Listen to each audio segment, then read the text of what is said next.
بديل سندوتشات المدرسة من غير فرد ومن غير عجن، وما بتاخدش أكتر من 5 دقايق في تجهيزها. حاجة كده طعمها حلو جدا وريحتها بتجيب لآخر الشارع.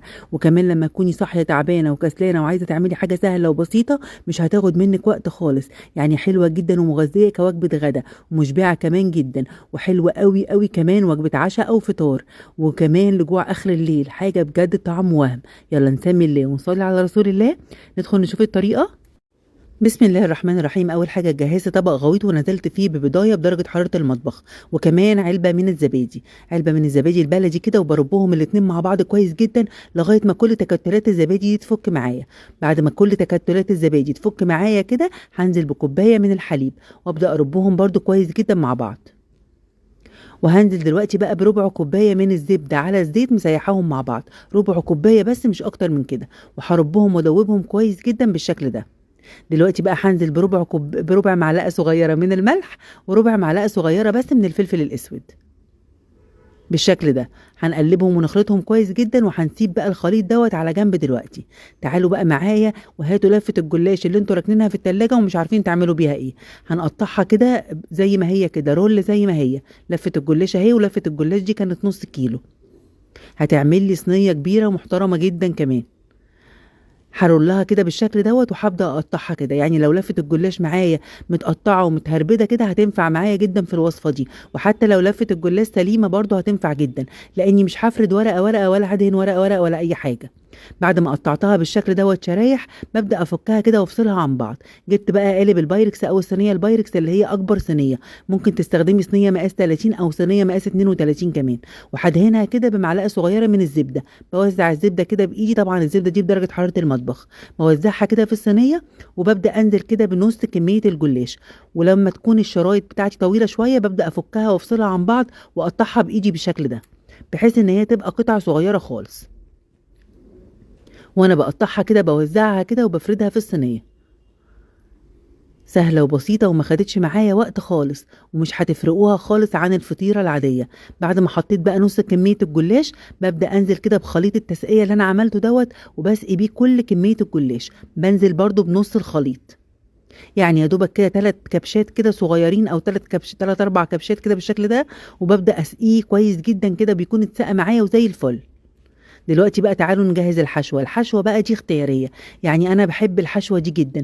بحب البسطرمة على الجبنة الرومي على الجبنة الموتزاريلا على الفلفل الألوان، بتبقى خلطة وحشوة رهيبة جدا، ولا حاجة تتعمل على نار ولا أي حاجة. طب لو عندك لحمة أو حتة لحمة كده أقل من ربع كيلو من اللحمة المفرومة وعايزة تعصجيها هتبقى حلوة وزي الفل. لو عندك قطع فراخ بانيه كده وحابة تقطعيها زي الشاورما وتعصجيها ببصل وفلفل اسود وتوابل هتبقى حلوه جدا كمان. لكن بالنسبه لي كانت البسطرمه سهله جدا وما خدتش وقت. يعني حاجه كده سهله وتتحضر معايا في ثواني، مش هتتعمل على النار ولا اي حاجه. حطيت بسطرمه وحطيت جبنه رومي مبشوره وحطيت فلفل الوان بالشكل ده. لو عندك كمان زيتون حطي زيتون، انا ما كانش عندي زيتون. وهننزل بقى كمان بشويه من الجبنه الموتزاريلا. ودي الحشوه بتاعتي، مش قادره اقول لكم بتبقى طعمها وريحتها حلوه ازاي، وما بتاخدش وقت خالص كمان. بعد ما جهزت الحشوه بتاعتي وحطيتها بالشكل ده هبدا انزل بقى نص كميه الجلاش اللي فاضله معايا. وبعمل فيها زي ما عملت في الجزء اللي من تحت. ببدا افصلهم كده عن بعض واوزعهم، والشرايط اللي بتبقى طويله شويه ببدا اقطعها بايدي بالشكل دوت، واسويها كده كويس جدا، واعمل عليها كده بايدي بحيث ان هي تتساوى معايا كده في الصينيه بالشكل ده. بعد ما سويت كده الجلاش هبدأ بقى انزل بنص كمية الخليط التسقية اللي فاضل. هسويها كده كويس جدا وهنزل بنص الخليط. يبقى انا سقيت الجلاش من تحت وسقيته من فوق. الجلاش بيبقى دايب دوب، بيبقى زي الفطيرة بالظبط. مش ممكن تاكليه وتقولي ان انتي بتاكلي جلاش، بتاكلي فطيرة عجناها وخبزاها ومخمراها، وبتبقى طعمها تجنن. بصوا نزلت كده ببقية كمية خليط التسقية بالشكل ده، وببدأ اضغط عليه كده بالكبشة. بصوا مسقي كل كمية الجلاش مسقية كويس جدا. بعد ما سقيتها كده بالشكل دوت هدخلها فرن ساخن على درجة حرارة 200 لمدة 10 دقايق تتشمع بس معايا، مش عايزاه اكتر من كده. انا مش عايزاها تستوى، انا عايزاها تتشمع وتطلع معايا من الفرن بالشكل اللي حضراتكم شايفينه ده. بعد ما تتشمع بالشكل دوت هنزل عليها كده بشوية كده من الجبنة الرومي المبشورة. ممكن تستخدمي شيدر عادي خالص، وممكن تستخدمي جبنة موتزاريلا بس، وممكن تستخدمي جبنة رومي بس، يعني المتاح عندك استخدميه. بعد ما نزلت كده بجبنه رومي مبشوره هنزل عليها كمان بجبنه موتزاريلا بالشكل دوت كده على الوش، وهدخلها بقى الفرن تاني تكمل التسويه وتاخد لون حلو كده والجبنه تسيح كده فيها.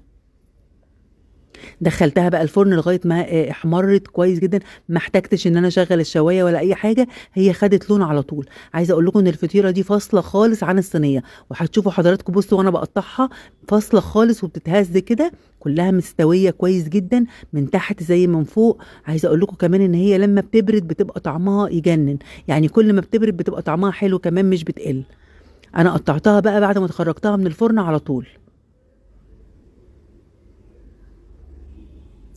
حلوة جدا مشبعة قوي، الحشوة كانت ريحتها تجنن. بصوا بقى، يعني دي خرطة فطيرة يا جماعة، دي فطيرة الجلاش. فطيرة الجلاش دي طلعت ترند الفترة من الفترات، وكل الناس جربتها وكل الناس شكرت فيها لان هي سهلة جدا وبسيطة.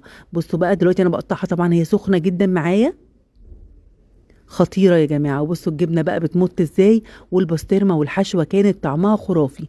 بصوا عايزة اوريكم ان التسوية من تحت عاملة ازاي، تحفة يا جماعة، جربوها هتعجبكم جدا. اتمنى يكون الوصفة والطريقة النهاردة عجبتكم. ما تنسوش يا حبايبي لايك كتير للفيديو عشان الفيديو يوصل لاكبر عدد، واكبر عدد يستفاد منه كمان، وتعليق حلو منكم، تعليقكم بيفرحني جدا، ولايك للصفحة ودوسي على كلمة متابعة عشان يوصل لكم كل فيديو كل جديد بنزله. اترككم في رعاية الله، والسلام عليكم ورحمة الله وبركاته.